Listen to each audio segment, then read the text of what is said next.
हो गया ठीक।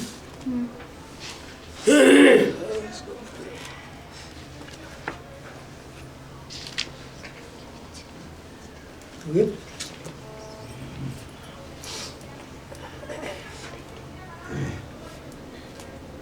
कल हमने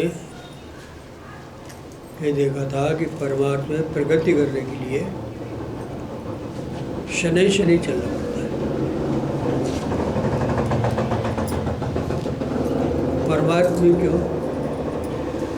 किसी चीज़ में प्रगति करो, शनि शनि चलना पड़ता है। आप लोगों ने जो BA MA की, BSc MSc की डिग्रियाँ ली है, कितनी घिसते घिसते चले हो। कहीं प्राइमरी क्लास में पढ़े हो, पट्टियाँ लेने करके गए हो और फिर बड़ी बड़ी क्लास में आए तब कागज़ पेंसिल हाथ में आए, फिर मोटी किताबें हाथ में आई, कितने धीमे चलना पड़ा है। तो परमात्म विद्या में भी धीमे चलना पड़ेगा। तो अप्रोक्सीमेशन का सिद्धांत गुरुदेव कहते हैं, भाई जल्दबाजी मत करो। ये नहीं कि एकदम कोई बल्ब जल जाएगा आपके सामने, वो सत्य का दर्शन हो जाएगा।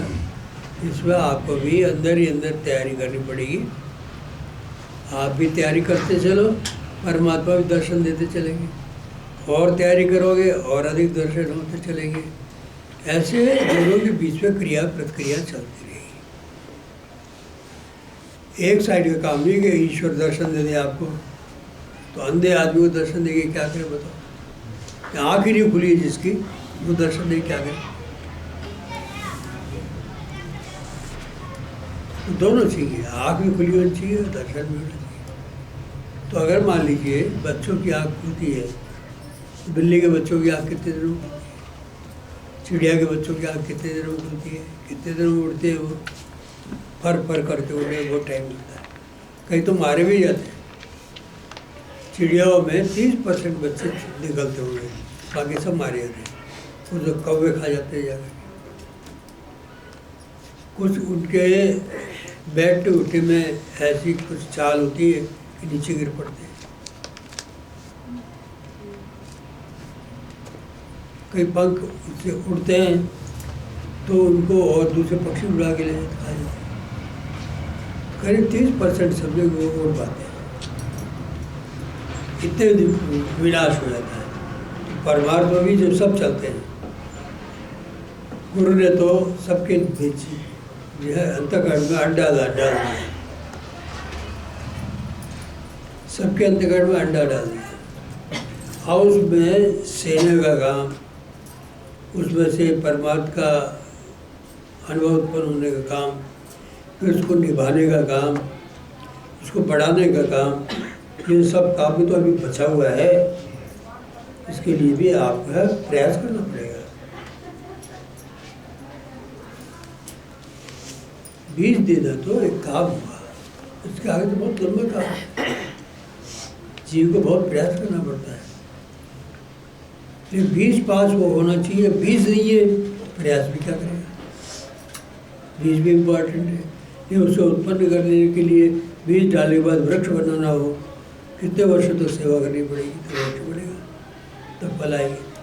ठीक ऐसे ही अप्रोक्सीमेशन का सिद्धांत परमात्मा भी लागू होता है। Surdas and Tulsidas. Let us now pass on to the next group of our spiritual songs. अब हमारे परमार्थ पदों के दूसरे ग्रुप पर आते हैं, नेमली 2000 सूरदास एंड कालिदास। कालिदास सूरदास के पदों पर आते हैं। And see what contribution to mystical experience they have made. और परमार्थ संबंधी अनुभव पर उनका क्या योगदान रहा है, इसको हम देखेंगे। Surdas opens his great work with Sursagar with the poem बंधो Shri हरिपद गुरु सुखदाई। सूरदास जी की पुस्तक है सूरसागर। सूरसागर की बड़ी मान्यता है और ऐसा कहते हैं सूरदास जी वगैरह कोई कवि नहीं है। सूर सूर तुलसी शशि, ऐसे पहले कहा करते थे, उठ उड़ के शवदास आपके कभी खद्योत्सव जहते करें। तो सूरदास जी की सूरसागर की बड़ी मान्यता थी, तो इसलिए लिखा है ग्रेट वर्क विद पोएम बंदो श्री हरिपद सुखदाई। मैं श्री गुरु श्री हरि के सुखदाई चरणों की वंदना करता हूँ।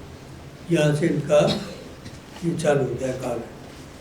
विच वी रिगार्डेड एज क्लासिक वो था म्यूजिक एंड मिस्ट्रीज, जिससे हम परमार्थ के अनुभव का और संगीत का एक उच्च उदाहरण मान सकते हैं, श्रेष्ठ उदाहरण मान सकते हैं। क्लासिक है ना, ऐसा जिसका प्रतियोगी नहीं है कोई। In this poem we are told by Surdas first about the personality effects, supersensory effects of a meditation god. इस पद में सूरदास कहते हैं कि ध्यान, ईश्वर पर ध्यान करने का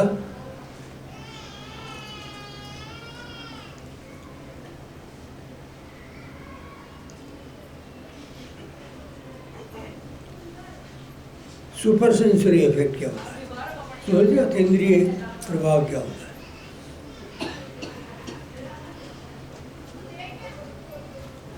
He tells us that by the grace of God a blind man may be able to see all things. कहते हैं कि ईश्वर की कृपा हो जाए, अंधा आदमी सब कुछ देख सकता है। मेडिटेशन, ईश्वर पर ध्यान करने से अतीन्द्रिय प्रभाव क्या पड़ता है? अतीन्द्रिय प्रभाव यह है, अंधा है वो देख नहीं पाता है, इंद्रिय से नहीं हो सकता है, अतीन्द्रिय रूप से देखने लग जाता है। आंखें बंद होती क्या हुआ, दिखाई पड़ता है। देखने वाली आँख तब दूसरी होती है। In fact Surdas was himself a blind man. Surdas स्वयं अंध थे। When he wrote this poem, जब ये पद उन्होंने लिखा तो वो स्वयं अंध थे। We know of great poets like Homer and Milton who are blind. हमें और दूसरे कवियों के बारे में मालूम है, होमर और मिल्टन ये भी अंधे थे। होमर का आज पैराडाइज लॉस्ट पढ़ो तो स्वर्ग का जो सुंदर वर्णन उन्होंने किया है, बिना देखे कोई कर नहीं सकता। काव्य बहुत कठिन है, बड़ा सुंदर काव्य है। तो अंधा हो तो ये कैसे लिख लिया उन्होंने? और इस तरह होमर ना कभी काव्य, वो भी अंधे थे। And yet, as has been well said, they could see things in paradise. और जैसा कहा जाता है, वो स्वर्ग की चीज़ों को देख सकते हैं। स्वर्ग की सब चीज़ें उनको दिखाई पड़ती, अंधे थे। This, however, a metaphorical way of putting things, ये कहने का एक रूपक है, एक तरीके का कहने का। In the case of Surdas, however, it seems there was internal mystical vision open to him for the attainment of God. कहते वास्तव में जैसे मैंने अभी कहा, ये नेत्र नहीं होता देखने के, दूसरा नेत्र खुल जाता है, भ्रुमध्र का नेत्र खुल जाता है और इससे उनको सब दिखाई पड़ने लग जाता है। सूरदास के केस में ऐसा मालूम प्रतीत होता है कि इंटरनल मिस्टिकल विजन, आंतरिक अतीन्द्रिय नेत्र, आंतरिक नेत्र खुल गया था। बाद अटेनमेंट ऑफ गॉड, ईश्वर के दर्शन के लिए वो एक अतीन्द्रिय नेत्र जो होता है वो वहाँ खुल गया था। क्या कर रहे हैं? बंद हो रहा है?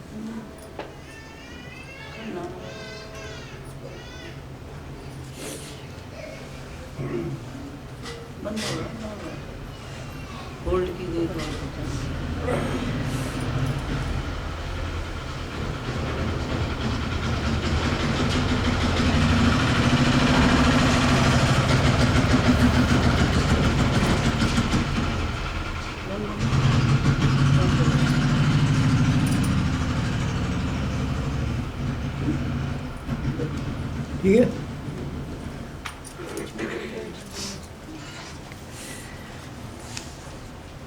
Internal mystical vision open to him for the attainment of God.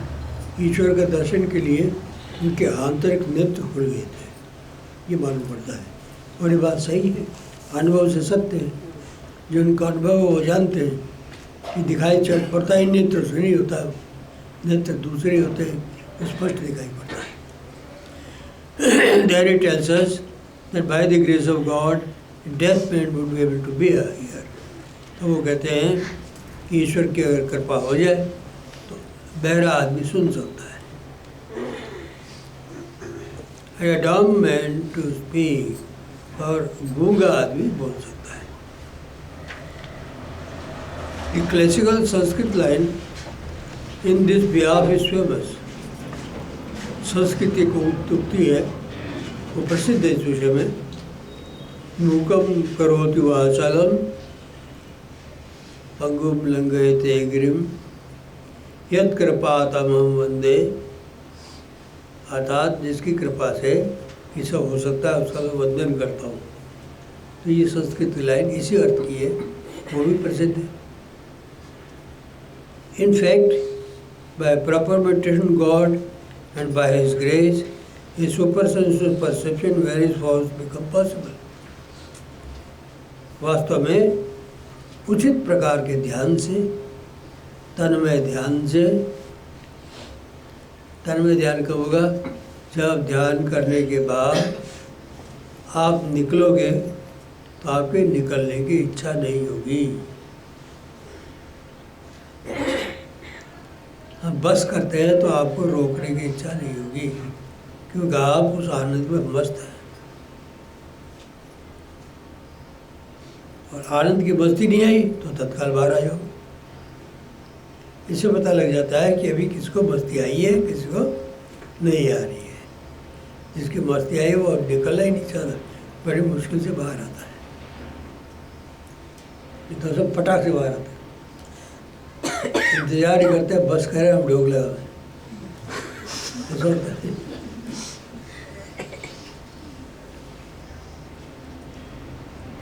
His grace, His supersensual perception, various forms become possible.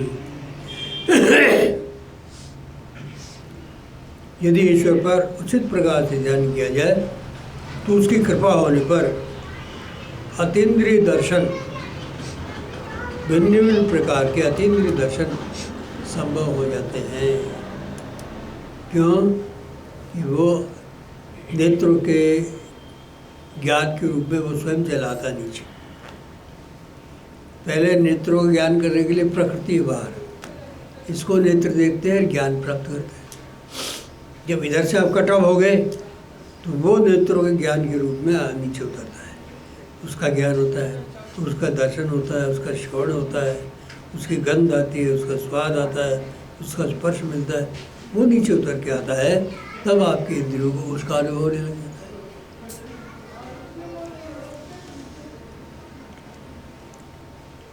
Mahatma Gandhi most probably had in mind some such conception when before himself statues of 3 monkeys. Mahatma Gandhi शायद उनकी ही मंशा थी दिमाग में, जब उन्होंने 3 बंदरों का रूपक हमारे सामने रखा, 3 बंदरों का विचार हमारे सामने रखा। कैसे? Dumb monkey, second deaf monkey, third blind monkey. 3 बंदर। कौन कौन से? एक तो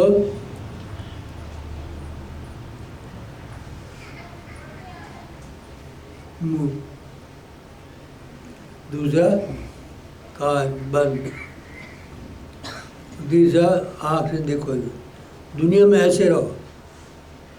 3 बंदर उन्होंने बताए।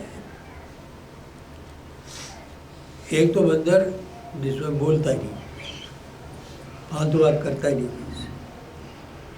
संसार में ऐसे रहना चाहिए। बंदरों का उदाहरण दे गांधी बताते हैं कि संसार में कैसे रहना चाहिए कि जैसे हम गूंगे हैं, जानते नहीं, बोलना नहीं जानते, तो बात करें तो भाई हमें ज्ञान नहीं इस बारे में। परमार्थ क्या होता है? परमार्थ आप जैसे विद्वान जानो, हम क्या जानो परमार्थ। कभी कुछ बोलना नहीं सोचा, बोलोगे तो परमार्थ का अपमान है कि वो योग्य नहीं सुनने के। उसके लिए क्यों बोलना? डम मंकी, सेकेंड है डेथ मंकी। दूसरा आपके परमार्थ से मजाक उड़ाएंगे, आप ऐसा दिखो सुना ही नहीं आता। ये भी जरूरी है, नहीं तो अगर आपने खोपड़ी में से अंदर दिमाग घुसा लेने के बाद कीड़ा चलता रहेगा, पता नहीं क्यों बोल गया, कैसे बोल गया, बड़ा मूर्ख है, हमारी मजाक उड़ाता है। ऐसे ऐसे विचार आकर के परेशान करेंगे आप। हाँ, थर्ड है ब्लाइंड मंकी। संसार में इतना कुछ सब कुछ होता है कि हमें देखना जरूरी है क्या इसको? आंखें बंद रखो। तो संसार में गूंगा, बहरा और मूक ये होना जरूरी है। ये तो संसार का सारा वातावरण इन्हीं इंद्रियों के द्वारा आपके अंदर घुसता है। और यदि आप परमार्थ को जाना चाहते हो, संसार के वातावरण से आपको दूर रहना पड़ेगा। जितना आप संसार के नज़दीक जाएंगे उतना प्रभाव उसका आपके ऊपर पड़ेगा और परमार्थ के लिए आप में उतनी अशक्तता आ जाएगी। Probably this might have been the outcome of the advice when his guru, Mr. Gokhale, gave him after return from South Africa. शायद ये है उनके जो गुरु, राजनीतिक गुरु गोखले थे, वो जब गांधी जी इंग्लैंड से वापस लौटे तब उन्होंने उनको उपदेश दिया था,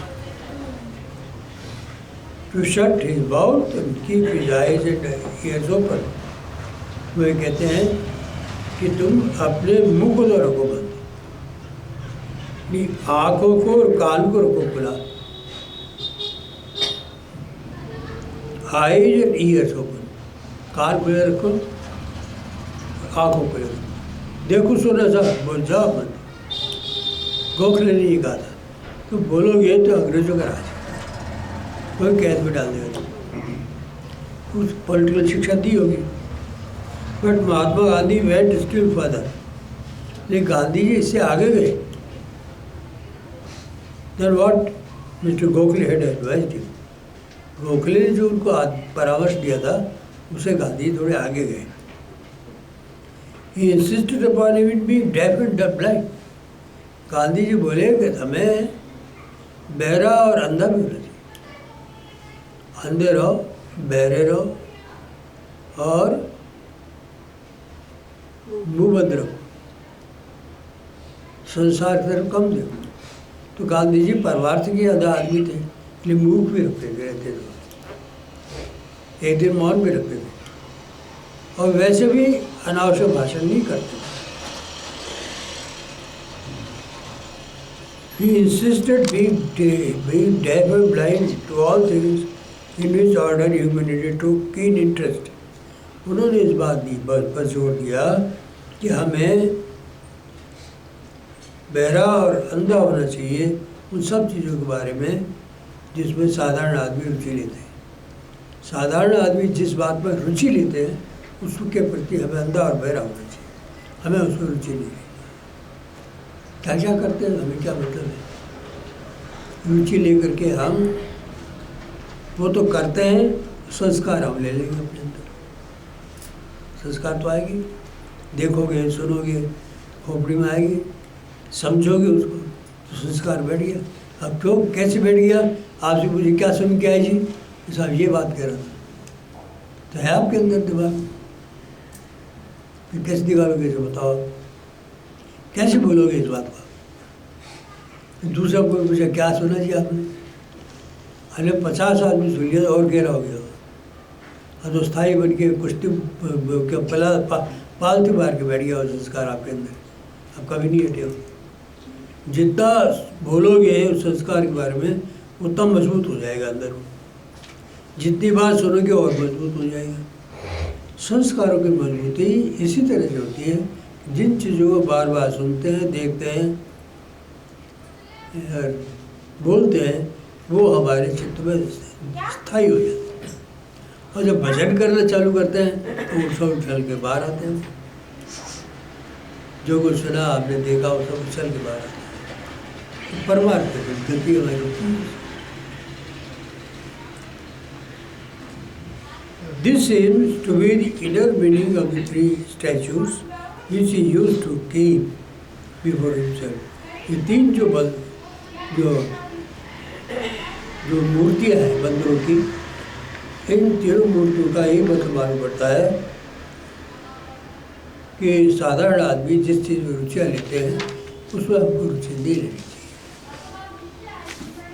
A similar communication we understand was made to spiritual aspirant was on the way to spiritual progress in the age 20 when he was advised to keep his sensory organs, vision, mouth and ears absolutely closed and to direct his mind only to meditation God.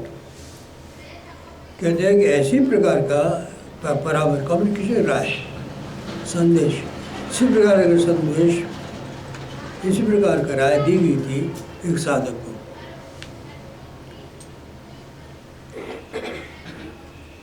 जो अपनी प्रगति की राह पर चल रहा था, इस सन 19 की बात है, 20 की बात है, कि जब अपनी प्रगति के मार्ग पर चल रहा था वो साधक, उसको एक परामर्श दिया गया था क्या to keep his sensory organs, उसकी अपनी इंद्रियों को बंद करो। बंद करने के लिए विजन, माउथ एंड ईयर्स, आँखों को, मुंह को, कानों को एब्सोल्युटली क्लोज, पूरी तरह से बंद रखो।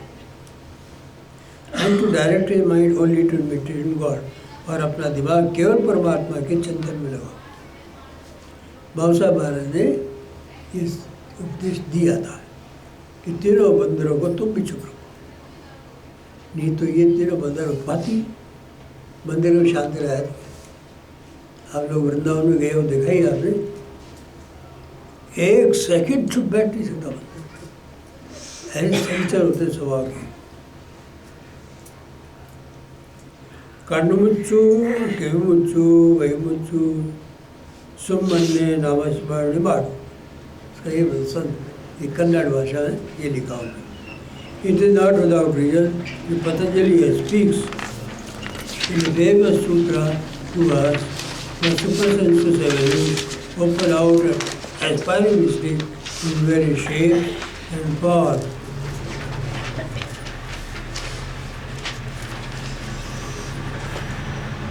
पतंजलि ने भी कोई अकारणीय बात नहीं की। पतंजलि ने भी कहा है अपने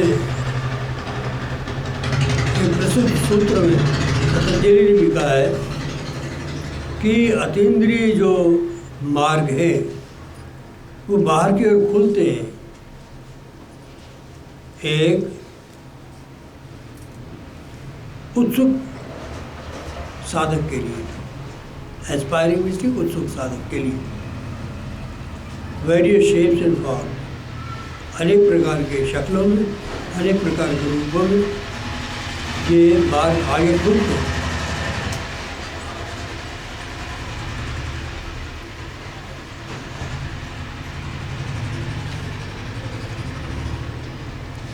When we shut all the sense organs to outer perceptions, जब बाहर की ओर देखने के मय के लिए उपयोग में आने वाले सारे इंद्रियों को बंद कर देते हैं,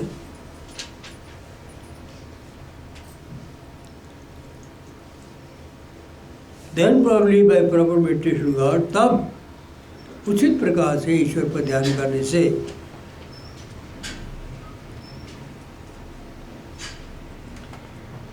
and by His grace, और उसकी कृपा से हमारी ओर से उचित ध्यान हो और उसकी ईश्वर की कृपा हो।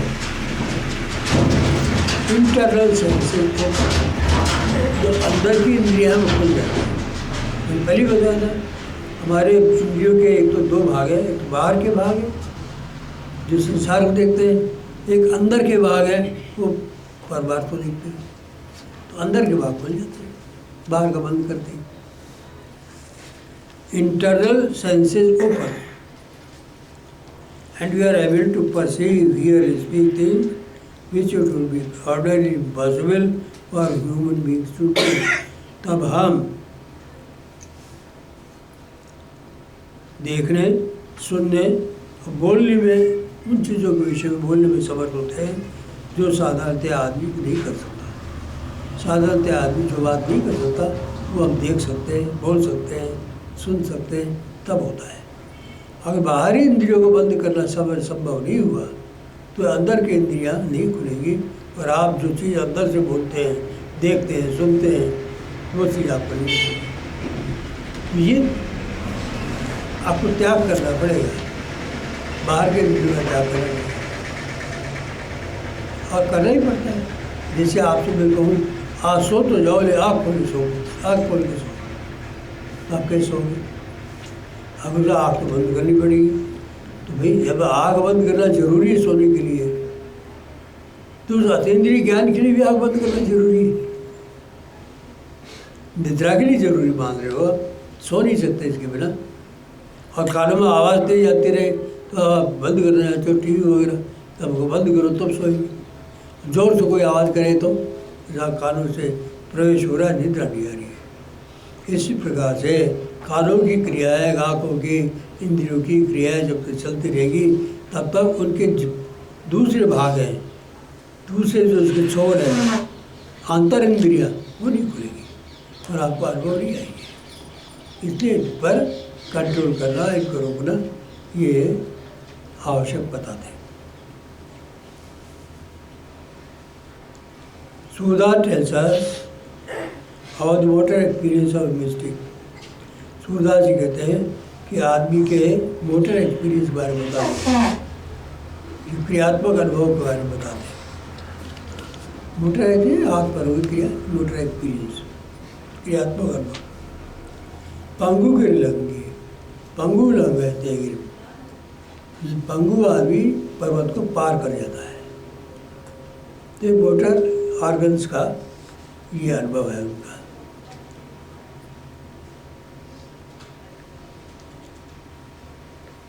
पंगु लग गए थे गिर, ए फेमस संस्कृत मैगजीन, एक प्रसिद्ध संस्कृति उक्ति है, which we might note in this connection, क्योंकि इस संदर्भ में हमें देखना चाहिए कि संस्कृत में ये बात बताई है। पंगु लग गए थे, सूरदास ताईवान टेल्स जाके कृपा पंगु के लिए, सूरदास इस तरह से कहते हैं पंगु लंगते पंगु भी गिरी को पार करता है, या करें जाके कृपा पंगु गिरी लग गए, ये हिंदी में बोल रहे हैं, जिसकी कृपा से पंगु भी पर्वत को पार कर लेता है। Things which are impossible to achieve without the help of God become easily possible by His grace. वो चीज़ें जो बिना ईश्वर की कृपा के संभव नहीं होती, वो उसकी कृपा से बहुत आसानी से संभव होती। उसकी कृपा हो तो आसानी से मिल जाती है सबसे,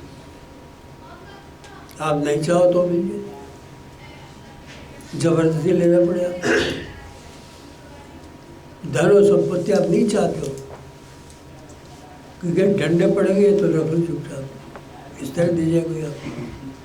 ईश्वर की इच्छा हो तो लेना पड़ेगा, लोगे कैसे नहीं, हुक्म है, आपको लेना पड़ेगा। ऐसा जबरदस्ती मिलती है सब चीज़ें, नहीं चाहो तो मिल जाती। और यदि ईश्वर की इच्छा नहीं हो तो लाख चाहो तो भी नहीं मिलती। संसार के हर एक कार्य के लिए ईश्वर की कृपा जरूरी है, ये बात। Even a lame man might thus be able to cross the Himalayas. एक लंगड़ा आदमी इस प्रकार से हिमालय के पार जा सकता है। रामायण में आया है, जब बानर लोग गुफा में गए तो उस बाला ने वह तप कर रही थी, उसने आंखें बंद करो, और आंखें बंद करो तो गुफा से बाहर ऊपर समुद्र के किनारे बैठे। एक सेकंड, ईश्वर कृपा क्या नहीं करता। विश्वदानंद जी ने कहा लाओ कपड़े की गांठें अंदर रखो कमरे में, रख दी अंदर, किवाड़ बंद किए। 2 मिनट बाद खोला तो एक भी गांठ नहीं थी, गई तिब्बत, आश्रम में पहुंच गई सबकी सब। इस तरह कहता है ईश्वर के लिए कोई चीज़ असंभव नहीं। असंभव चीज़ है वो मनुष्य के क्षेत्र की बात है। मनुष्य सीमित शक्ति वाला है, सीमित बुद्धि वाला है, सामर्थ्य बहुत कम है, तो इतने बड़े काम को नहीं कर सकता। ईश्वर में तो अनंत सामर्थ्य है, सारा दुनिया उसकी मुट्ठी में है, उसके लिए कुछ भी असंभव नहीं। Then we are told by Surdas about worldly effects of God realization। इसके बाद सूरदास जी ईश्वर ज्ञान का सांसारिक प्रभाव क्या होता है ये बताते हैं। ईश्वर ज्ञान का सांसारिक प्रभाव,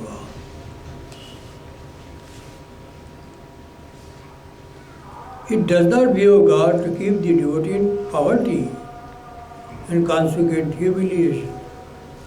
ईश्वर को ये उचित नहीं प्रतीत होता, behove to behove है प्रति उचित लगना। It does not behove God, ईश्वर को ये उचित प्रतीत नहीं होता कि उसके भक्त लोग गरीबी में रहें एंड कॉन्सिक्वेंट ह्यूमिलेशन, और उसके परिणाम स्वरूप वो अपमानजनक स्थिति में रहे, ह्यूमिलेशन। ऐसा तो अच्छे संत सभी देखो आप, कोई गरीबी में नहीं रहा है। जो नकली संत है वो गरीबी में रहते हैं, और संत केवल भिखारी बनने के लिए संत बन गया। ये संत हो और ईश्वर का भक्त हो, ईश्वर का साक्षात्कार हो, और वो भूखा रहे, ये कैसे संभव है? उसके पास तो उसकी जितनी आवश्यक चीज़ें सब देगा, परमात्मा ज़्यादा भार नहीं डालेगा उस पर, ये ध्यान रखो। संत लोगों के पास में तो अतुल संपत्ति ईश्वर नहीं देता, क्यों, कौन मैनेज करे? और उनको जाके दौड़ के जाना पड़ेगा किसके पास? हिसाब किताब रखते हैं कौन होते हैं?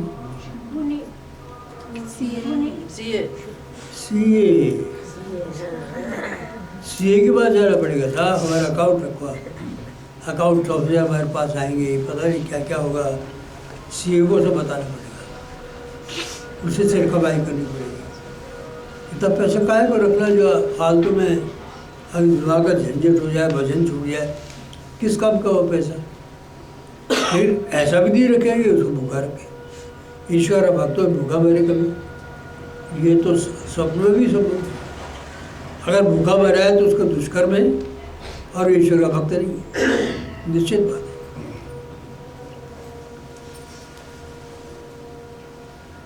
He thus enables his devotee in abject poverty to move on with the royal umbrella unfurled over his head।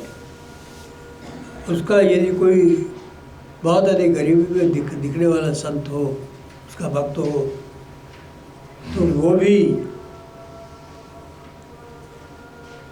छत्र धारण के, रॉयल अम्ब्रेला, राज्य छत्र ऊपर सिर पर रख करके चलेगा। वो गरीब से दिखता है ना, गरीब दिखने वाला उनका भक्त छत्र पर धारण करके चलेगा। अनफोल्ड ओवर इज हेड, उसके अनफोल्ड है, खुला होना, खोल करके छत्र चलेगा। रंग चले से छत्र जराए, जिसे हम रंग कहते हैं। नागरीदास बाबा का जिक्र है, के राव ने किया है, बड़े अच्छे संत थे। वृंदावन के दूर रहते थे, वो लोगों से मिलते जुलते हुए नहीं थे, अच्छे महात्मा थे, कुटिया में रहते थे, लेकिन उनके पास कभी कोई कमी भी नहीं, खाने पीने कोई कमी नहीं, और कोई चीज़ रखते हुए नहीं थे पास अपने। एक कमंडल था, एक चटाई थी, बस उनके पास था ही नहीं। लेकिन बड़े बड़े लोग उनके पास आते थे और वो पसंद ही नहीं करते तो भी आते थे। एक पागल कुत्ते को किसी मजाक में पागल हो जाता, हड़का कुत्ता, उसको नागरीदास बाबा क्या छोड़ दिया, ये क्या करता है? तो बाबा उठे, देखा पागल कुत्ता है, तो उसको पुचकार के बिठा लिया। उस दिन से पागल तो मिट गया और उनके बाहर कुटिया पर पहरा देने लगे। वृंदावन की बात है। तो ईश्वर के यहाँ क्या चीज़ असंभव है? कई संतों से सुनते हैं, सिंह वगैरह जो मिलते थे तो उनके पैरों में सिर रगड़ते थे अपना, जो बात बोलते नहीं थे, सिर रगड़ते थे, नमस्कार करते थे। तो दिव्य शक्ति, ईश्वरीय शक्ति ऐसी होती है, उसके लिए कोई चीज़ हो, प्रकृति का मालिक है वो सारा। What cannot the grace of God do? ईश्वर की कृपा क्या काम नहीं कर सकती है। Sudha tells us that we must make an humble obeisance at the feet of God. Surdas कहते हैं कि हमें ईश्वर के चरणों में सादर नमस्कार करना चाहिए। हम्बल ओबेसेंस, विनम्र आदर भाव से उनको झुकना चाहिए उनके चरणों में। After having attend to this with their vision, जब उनके दर्शन हो तो हमें चरणों में आदर से झुक जाना, नमस्कार करना चाहिए। ये नहीं बैठे हैं हाथ जोड़ रहे, नहीं, चरणों में झुकना चाहिए, नमस्कार करना चाहिए। Tukaram continues the idea when he tells us that having made an obeisance at the feet of Lord, let us look at his feet. Tukaram इस विचार को आगे ले जा कहते हैं कि जब ईश्वर के दर्शन हो, उनके चरणों में से झुका ले, उसके बाद में मुख का दर्शन करना चाहिए। पहले चरणों में से झुकाओ, वो दर्शन में आए सामने, पहले चरणों में से झुकाओ, उसके बाद में शनि उनके मुख की तरफ देखो। The expression in Sudas after having attained to their vision must be noted. इसलिए सूरदास जी का जो शब्द है, उनका दर्शन करने के बाद ये जो पद आया है, ये ध्यान देने का है। जैसे तुकाराम जी ने कहा है कि दर्शन कर लेने के बाद, तुकाराम has told us, जोड़ूनिया कर मुख पाप साधन पायावरी से उठे होंगे। तुकाराम जी से कहते हैं जोड़ूनिया कर मुख पा साधन, हाथ जोड़ करके उनके सादर मुख को देखो। पायावरी सिर ठिवोनिया, पहले चरणों में सिर नवा करके, फिर हाथ जोड़ के चरणों सिर में मुँह को देखो। Which means that is very difficult to job for a man to have vision of God from the head to the very feet. इसका मतलब ये है कि ईश्वर का दर्शन चरणों से मुख पर्यंत पाना बड़ा मुश्किल है। पहले चरणों का दर्शन करो।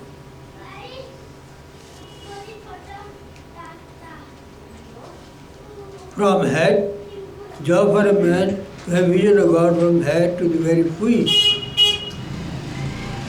सिर से नीचे तक, चरणों तक दर्शन बहुत मुश्किल है। चरणों का दर्शन मिल जाए तो बहुत उत्तम है, वहाँ नमस्कार करके फिर ऊपर देखो। लेकिन चरणों का दर्शन अंत में मिलेगा और सबसे मुश्किल होगा।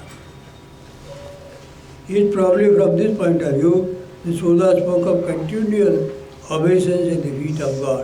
इसलिए सूरदास जी ये कहते हैं कि हमें निरंतर ईश्वर के चरणों में ध्यान रखना चाहिए, उनके चरण कैसे न कैसे देखने को मिल जाए, इसलिए वहाँ विनम्र भाव से हमें देखते रहना चाहिए। कंटिन्यूअल ओबेसेंस, कंटिन्यूअल निरंतर भक्ति से हमको देखना चाहिए।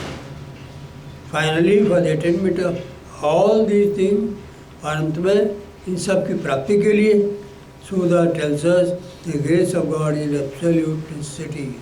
इन सब की प्राप्ति के लिए ईश्वर की कृपा अत्यंत आवश्यक है। ईश्वर की कृपा के बिना कुछ भी नहीं मिलेगा।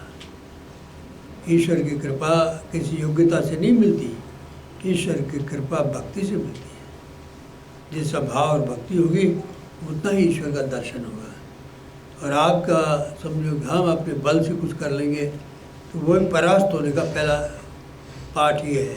अपने बल पर विश्वास, असफल होने का पहला पाठ, नीचे गिरने की पहली सीढ़ी, चढ़ने की सीढ़ी नहीं है, नीचे गिरने की सीढ़ी है।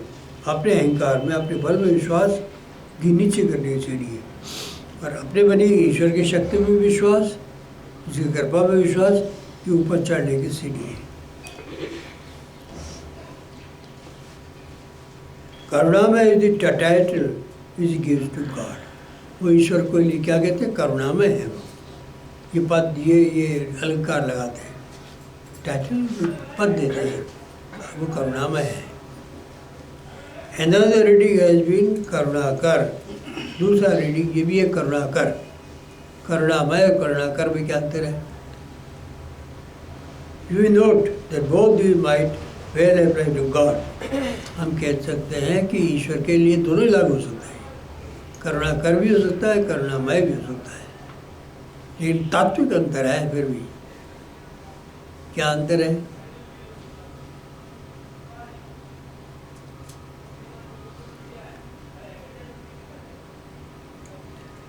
विशा जी, क्या अंतर हो सकता है? करुणा में तो मतलब करुणा से आप प्लावित ही है, करुणा रूप ही है, और करुणा कर वो मांगना है उनसे, बस करुणा की। क्यों सत्यानंद जी कैसे कहेंगे? मांगने पर की जाने वाली करुणा, यदि ये भाव है तो वो करुणा कर है, अन्यथा तो वो टोटली करुणामय ही है। अच्छा,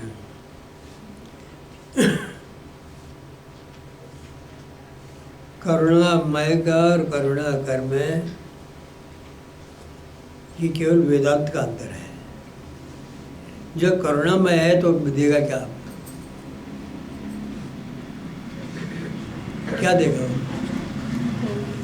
करुणा में भरा हुआ है, अरे भंडार आपका भरे हुए हैं, तो आप जाओ निकाल लो। करुणा में है, उसके सामने जाते करुणा चालू हो जाएगी। प्रकाश में है, प्रकाश के सामने प्रकाश चालू हो जाएगा। लेकिन यदि आप उसको निर्गुण रूप मानते हैं तो करुणामय कहेंगे उसे, यदि सगुण रूप मानते हैं करुणाकर कहेंगे उसे। अंतर कोई नहीं है, निर्गुण रूप में तो देता ही है। निर्गुण रूप में भी वो सब गुण सगुण होते हैं। निर्गुण के उपासक भी वही सब कर सकते हैं जो सगुण के उपासक करते हैं। अब आपको ईश्वर का करुणा कर कैसे मालूम पड़ेगा? करुणा मैं भी वही है जो करुणा करे। कैसे? ईश्वर के मन में आ जाए कि ये भक्त बहुत अच्छा है, भजन अच्छा करता है, देना चाहिए। करुणामय है तो करुणामयता प्रभावित हो रही है, दिखा रहा है अपने को। करुणा कर कहाँ दिख रहा है अपने को? गुरु की कृपा होती तो आपको कहाँ दिखती है? करुणा कर है, कैसे दिखेगा? वो करुणामय है ये मालूम पड़ेगा, आपके अंदर उसका प्रभाव दिखेगा, तब मालूम पड़ेगा कि करुणा भरी हुई है। क्रिया नहीं मालूम पड़ेगी। क्रिया तो हम अपने मानवीय स्वभाव से कहते हैं कि करुणा करने वाले हैं, वास्तव में करुणामय ही है वो। हम इस योग्य बने कि देखने लग जाए, उनकी करुणा के लायक बन जाए, प्रभावित होने लग जाएंगे, क्योंकि करुणा के अलावा है नहीं वहाँ। सूर्य प्रकाश में है या प्रकाश कर है, बताओ?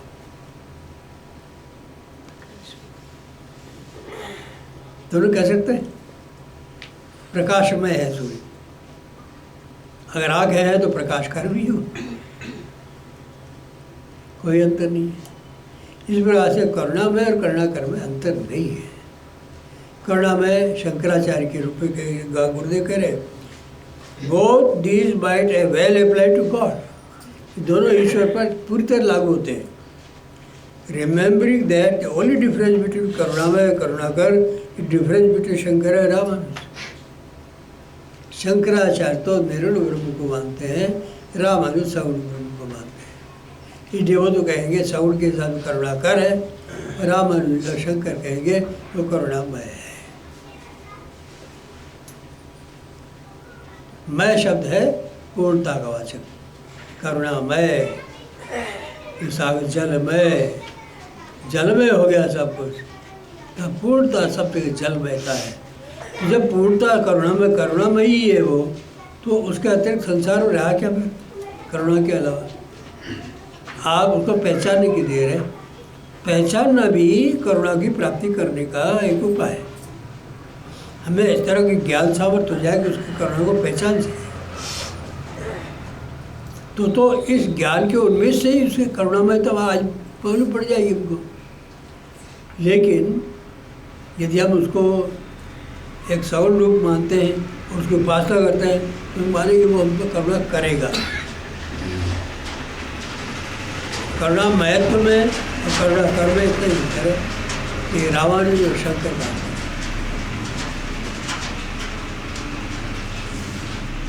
We next pass on to another famous song by Surdas, अब तो प्रकट भई जग जानी। अब हम दूसरे पद पर आते हैं, सूरदास जी के जो प्रसिद्ध पद है उस पर आते हैं। अब तो प्रकट भई जग जानी, इस पद पर आते हैं। This song however is open to two interpretations। ये पद किसके दो अर्थ लगाए जा सकते हैं, वन पर्सनलिस्टिक एंड अदर मिस्टिक। पहला तो है सगुण और दूसरा है परमार्थ अनुभव वाला, दो अर्थ है इसके। While the idea in the like स्वामोहन से प्रीति निरंतर क्यों ही रहेगी सारी, may support the personalistic interpretation। पहले सगुण रूप से इंटरप्रिटेशन का ये पहला तो ये रूप होगा, वाह मोहन से प्रीति निरंतर क्यों ही रहेगी छानी। वो उस मोहन से निरंतर प्रीति छानी कैसे रहेगी। अतः मोहन है, वो आपसे अलग है, आपकी उससे प्रीति छुपेगी कैसे। ये तो हो गया पर्सनैलिटी, ये is a person and your love for him you can not hide. छुप नहीं सकता, प्रकट होके ही रहेगा। ये तो पर्सनलिस्टिक हो गया। The idea and the line कहा करो सुंदर मूर्ति रोम रोम जाए, लेकिन अगले वाली लाइन है कि मैं क्या करूं, वो छवि मेरे रोम रोम में उलझ गई है। तो वो अगर अलग पर्सन है तो रोम रोम में कैसे उलझ गया उसका। अर्थात मिस्टिकल है, अनुभव है, पर्सनलिस्टिक लगता है लेकिन है ये मिस्टिक, अनुभव संबंधी पद है। क्यों मिश्रा जी, रोम रोम उर्जानी जब ये पद आ गया, पद के आगे लाइन ये कह रहा है, इसे पर्सनलिस्टिक नहीं मान सकते अपन, ये तो मिस्टिकल है, अनुभव संबंधी है। वुड सपोर्ट द मिस्टिकल, दूसरा अर्थ लगेगा, मिस्टिकल मीनिंग हुआ इसका। According to the latter interpretation we might understand Surdas to mean, दूसरा जो अर्थ है इसके अनुसार हम ये मानेंगे सूरदास का अर्थ ये होगा, द फॉर्म ऑफ गॉड यानी मूर्ति, फॉर्म ऑफ गॉड, ईश्वर की फॉर्म मूर्ति, which is known to the whole world, जिसको सारा संसार जानता है, has now appear to my vision, अब मेरी आंखों के अंदर भी आ गया है। जिसको सब संसार जानता है, किसी से छुपा हुआ नहीं है, वो मेरी आंखों में समा गया है। How my devotion to God be now hidden, अब मेरा ईश्वर के प्रति भाव और प्रेम में छुपा कैसे रहेगा, मेरे आँख में उलझ गया है वो, और सब जानते हैं उसका रूप जिसने अनुभव किया है, वो मेरे आँखों में भी उलझ गया है। तो अब ये पर्सनलिटी लिस्टिक नहीं होकर के ये मिस्टिकल एक्सपीरियंस है। According to the forward interpretation you might understand Surdas to imply, पहले वाला जो अर्थ है उसके अनुसार हम ये मान सकते हैं कि सूरदास का अर्थ है, my love to God is known to the world, whole world, मेरा ईश्वर से जो प्रेम है सारे संसार को विदित हो गया है। पहले कंसेप्ट ये अर्थ होगा, मेरा प्रेम ईश्वर से सारे संसार को विदित हो गया है। Why should I be ashamed of it, अब मुझे इससे शर्म तो करनी चाहिए। This latter interpretation however is in गोपिस्टिक फैशन, ये दूसरा अर्थ है, ये तो गोपियों के फैशन में है, गोपियों के स्वरूप का अर्थ है। ये तो मिस्टिकल नहीं है, गोपियाँ जैसे सगुण मान करके ईश्वर के लिए बातें करती है, उस तरह का ये अर्थ है। On the other hand we understand from Surdas God had been caught up in the very every cell of his body, लेकिन दूसरी तरफ सूरदास से ये भी समझते हैं, वो ये भी बताते हैं कि उनकी छवि, वो ईश्वर मेरे रोम रोम के अंदर उलझ गए, every hair cell of his body, रोम रोम के अंदर वो समा गए, उलझ गए, रोम रोम और जाने। तो ये मिस्टिकल सेंस है, ये पर्सनलिटी सेंस नहीं है। And thus it is impossible for him to execute it with all the effort। अब इसलिए यह असंभव हो गया कि मैं अपने इस रोम रोम से इसको एक एक बाहर निकालूं, एक्सट्रीट बाहर निकालना, मैं उसको बाहर निकालूं। कांटों में जो चुभ जाए, कोई कांटे ही कांटे चुभ जाए सारे शरीर में, उनको एक एक करके बाहर निकालो। उसी तरह से मैं तो ये चुभ गए सारे शरीर के अंदर, रोम रोम में अनुभव कर गया, हमको निकालना था। तो ये पर्सनलिटी व्यक्तिगत ईश्वर का अर्थ नहीं है, बल्कि ये आत्मरूप का, परमार्थ रूप का यह अनुभव है। निकसतना है बहुत पछिहारी, मैं बहुत पछ करके हार गया, लेकिन निकलता नहीं है मेरे से बाहर। तो क्या ये कांटा नहीं निकलेगा? ये नहीं निकलेगा, कांटा तो निकल जाएगा, दर्द होगा, इतना ही तो है। मैं सुई से निकालोगे, अंदर चला गया तो नहीं, उसको कैसे निकालोगे? सुई से भी नहीं निकलेगा, तलवार से नहीं निकलेगा। How did it be possible for him, he asked, to describe the unity? वो कहते हैं कि आप बताओ इस एकत्व को मैं वर्णन कैसे करूं? यूनिजन एकत्व, इस एकत्व का वर्णन कैसे किया जाए? मेरे जो रोम रोम में उलझ गया है वो, अब इसका वर्णन कैसे करूँ? क्योंकि वो मुझसे एक हो गया, वर्णन कहाँ से हो? वर्णन तब हो ना मुझसे भिन्न हो गई, वो तो मुझसे एक हो गया, वर्णन क्या करना है उसका? हाँ, तो उसको तो आनंद लेना है, वर्णन थोड़ी हो सकता। As you cannot separate water from milk, so can you not separate the form of God from myself. जैसे तुम पानी को, दूध से पानी को अलग नहीं कर सकते, उसी प्रकार से ईश्वर के रूप को मुझसे अलग नहीं कर सकते। मेरे अंदर समा गया वो, तब किसी प्रकार से भिन्न नहीं हो सकता। It is important to remember in this connection that Surdas' description of God is having been caught up in the hair cells of his body is absolutely apart from the description of God by other mystics. ये याद रखना आवश्यक है इस बात पर, इस संबंध में ये बात याद रखनी चाहिए कि सूरदास से जो वर्णन है कि ईश्वर उसके प्रत्येक रोम रोम में उलझ गए हैं, ये जो उसका वर्णन है ये बिल्कुल वैसा ही है जैसा कि दूसरे संतों ने वर्णन किया है। Description of God by other mystics who have told us that every hair cell of the body or mystic becomes source of divine light. जो ये बताते हैं संत लोग दूसरे कि एक सत्पुरुष का प्रत्येक कण कण शरीर का दिव्य प्रकाश का स्रोत बन जाता है, सोर्स ऑफ डिवाइन लाइट बन जाता है वो। तो अंदर से बाहर निकल रहा है, बाहर से अंदर जा रहा, पता थोड़ी लगता है, अनुभव ही नहीं पता लगता। ये प्रकाश अंदर से बाहर जा रहा है कि बाहर से अंदर आ रहा है, कुछ नहीं पता लगता, कहाँ से आ रहा है नहीं पता लगता। आप तो केवल इसके शांत दृष्टा हो जाओ, इतने अगर आप खोजबीन चालू कर दें कहाँ से आ रहा है तो चला रहेगा नहीं आपको। डिवाइन लाइट और साउंड और कलर और जॉय, चाहे डिवाइन लाइट हो या दिव्य नाद हो, दिव्य रंग हो या आनंद का अनुभव हो, वो सब कुछ आपके रोम रोम में उलझे हुए होंगे, आप उनका सोर्स नहीं पता लगा पाओगे। रोम रोम दीपक भया जिसे वो कहते हैं, रोम रोम में दीपक हो गया, रोम रोम सुर उठता है, दाद हो गया, रोम रोम से स्वर से उठ रहा है। से कभी रोम रोम रंग सार रहे से मीरा भाई, रोम रोम से रंगशाला हो गई है, रंग निकल रहे हैं। रोम रोम आनंद उपज करी, रोम रोम आनंद उपज करके रोम रोम से आनंद उत्पन्न हो रहा है से Charandas. It in any case it is important to remember the infusion of God in the mind of man. इस तरह खास तौर से ये बात ध्यान में रखने की है, ये आवश्यक बात ध्यान में रखने की क्या है, इम्पॉर्टेंट है infusion of God in the mind, ईश्वर का बुद्धि में प्रवेश कर जाना, उसे शक्ति का, ईश्वर की शक्ति का प्रवेश कर जाना, गुरु शक्ति का खोपड़ी के अंदर प्रवेश कर जाना। आती खोपड़ी के अंदर से हो तो खोपड़ी के अंदर से ईश्वर प्रवेश करे, इन्फ्यूजन हो जाना, lead to all the super sensual experience, उससे ये सारे अनुभव आते हैं। अतीन्द्रिय अनुभव उसी से आता है, वो शक्ति अंदर प्रवेश करती है, तो क्या है थियोट्रॉपी से भाई ऊपर से शक्ति आती है, खींच लेती है जीव, तब ये सारे अनुभव आते हैं।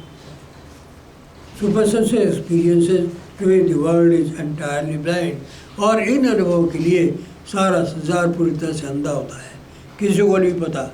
वो तो जो लेने वाला है जो देने वाला है, दो के बीच की कथा है ये, और कोई इसको जा नहीं सकता। लोग कहते हैं क्या करते हैं जी, पागल लोग पता नहीं क्या देखते हैं, इनकी दो आंखें, इनको दिखता नहीं संसार, पता नहीं क्या क्या देखते हैं, क्या क्या सुनते रहते हैं, सब पागल हो गए हैं। ऐसा मीराबाई ने भी कहा है कि किसी गोपी ने कहा है कि लोग मेरे को पागल कहते हैं, कह रहे तो पागल में परवाह नहीं करते। ऐसा है ना पता, तो पागल कहेंगे, इसलिए कहते हैं भैया आप अपने परिवार को गुप्त रखो। अगर तुम्हें हंसी उड़वाना है अपनी, तो मूर्खों के साथ बोलो।